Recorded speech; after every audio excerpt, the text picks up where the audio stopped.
नमस्कार दोस्तों, स्वागत है आप सभी का मेरे चैनल आध्यात्म विद रश्मि में। आज हम सुनेंगे कार्तिक मास में सुनी जाने वाली पीपल पतवारी की कथा। ईश्वर की असीम अनुकंपा हम सब पर यूं ही बनी रहे, इसलिए आइए शुरू करते हैं पीपल पतवारी की कथा। एक गांव में एक गुजरी और उसकी बहू रहते थे। उसका पति और बेटा दोनों काम के लिए गांव से बाहर गए हुए थे। वह दूध दही बेचकर अपना गुजारा करती थी। एक दिन उसकी तबीयत ठीक नहीं थी, इसलिए उसने अपनी बहू से कहा पास के गांव में जाकर दूध और दही बेचा। परंतु बहू ने पहले कभी ऐसा काम नहीं किया था, पर वह सास की बात को कैसे मना करे, इसलिए वह दूध और दही बेचने के लिए घर से निकल पड़ी। उस समय कार्तिक मास चल रहा था। रास्ते में उसने देखा कि कई औरतें पीपल को सींच रही हैं। उन सबको पीपल की पूजा करते हुए देखकर वह वहीं बैठ गई और फिर उसने स्त्रियों से पूछा, तुम क्या कर रही हो? उनमें से एक स्त्री ने कहा, हम पीपल और पतवारी सींच रहे हैं। बहू को कार्तिक मास के बारे में कुछ नहीं पता था। यह सब वह पहली बार देख रही थी। फिर उसने पूछा, ऐसा करने से क्या मिलता है? तब एक औरत ने जवाब दिया कि कार्तिक मास में पीपल पतवारी सींचने से अन्न और धन की प्राप्ति होती है। अगर पति बाहर गया हुआ है तो वह लौट आता है। सारी बातें सुनकर गुजरी की बहू बोली, तुम सब तो पानी से सींच रही हो, मैं तो दूध दही से सींचूंगी। अब गुजरी की बहू हर रोज घर से दूध दही बेचने के लिए निकल जाती और सच्चे मन से सारे दूध दही से पीपल और पतवारी को सींच देती और वहीं औरतों के पास बैठकर कार्तिक मास का महात्म्य और कहानियां सुनती। भगवान विष्णु के लिए उसके मन में श्रद्धा भाव तो बचपन से था, परंतु कार्तिक मास की पूजा के बारे में उसे कुछ नहीं पता था। वह घंटों वहीं बैठी रहती और भगवान विष्णु का ध्यान करती। दूसरी ओर उसकी सास सोचती कि बहू को दूध दही बेचने में बड़ा समय लगता है। एक दिन गुजरी ने अपनी बहू से दूध और दही के पैसे मांगे। तब बहू घबरा गई और कहने लगी, सेठ महीना खत्म होने पर हिसाब करेगा, तब मैं सारे पैसे लाकर आपको दे दूंगी। कार्तिक मास पूर्ण हुआ और पूर्णिमा का दिन आ गया। अब बहू क्या करे? वह मन ही मन डर रही थी कि अगर सास ने पैसे मांग लिए तो मैं क्या दूंगी। वह पीपल और पतवारी के पास धरना देकर बैठ गई। तब पीपल और पतवारी ने उससे पूछा, तू यहाँ क्यों पड़ी है?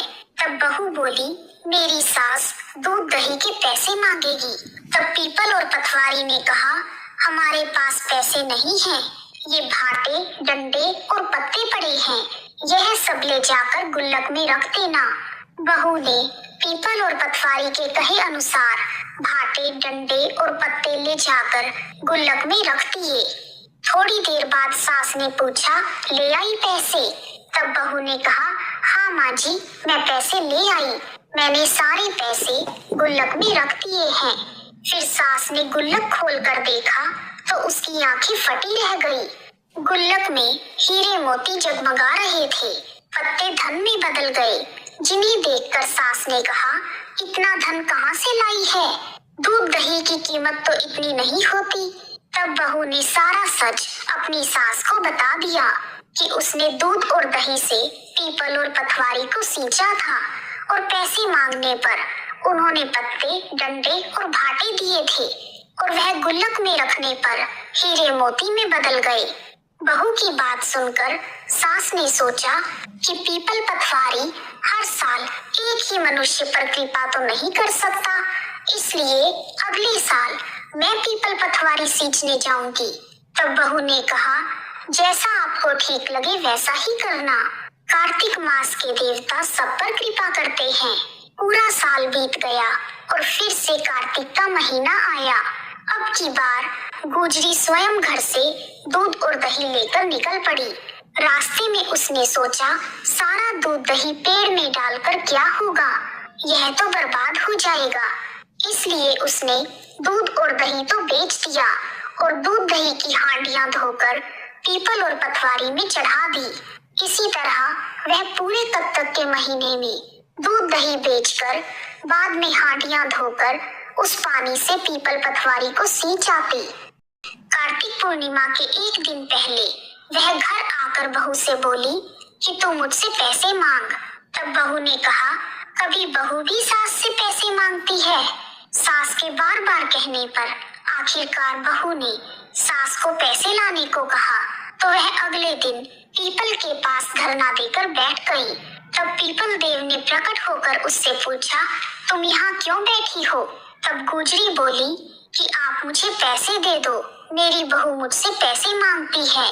तब पीपल देव ने कहा, तुम भाटे पत्ते और डंडे ले जाओ, मेरे पास पैसे नहीं हैं। सास ने भाटे डंडे और पत्ते ले जाकर गुल्लक में रख दिए। जब बहू ने गुल्लक खोला तो उसमें कीड़े मकोड़े चल रहे थे। फिर उसने अपनी सास से पूछा, माँ जी यह सब क्या है? गुजरी यह सब देखकर हैरान रह गई और बोली, पीपल पतवारी ने तुझे धन दिया, लेकिन मुझे कीड़े क्यों दिए? तब पड़ोस की औरतें बोली, तुम्हारी बहू ने सच्चे मन से पीपल पतवारी को सींचा था, लेकिन तुमने धन के लालच में यह सब किया है। अब सास को अपनी भूल का एहसास हो गया और उसने कार्तिक के देवता से क्षमा मांगते हुए कहा, हे कार्तिक के देव, मेरी भूल को क्षमा करो। अगले साल कार्तिक मास में मैं और मेरी बहू दोनों एक साथ कार्तिक स्नान करेंगी और पीपल पतवारी को सच्चे मन से पूजेंगी। हे पीपल देव, हे पतवारी माता, जैसा आपने बहू को दिया वैसा ही इस कहानी को कहने, सुनने और हुंकारा भरने वाले सबको देना। बोलो विष्णु भगवान की जय। इस प्रकार कार्तिक मास की पीपल पतवारी की कहानी पूर्ण हुई। यदि आपको वीडियो पसंद आया है तो कमेंट बॉक्स में जय कार्तिक देवता, जय पीपल देव, जय पतवारी माता लिखना ना भूलें। आप सभी का हार्दिक धन्यवाद।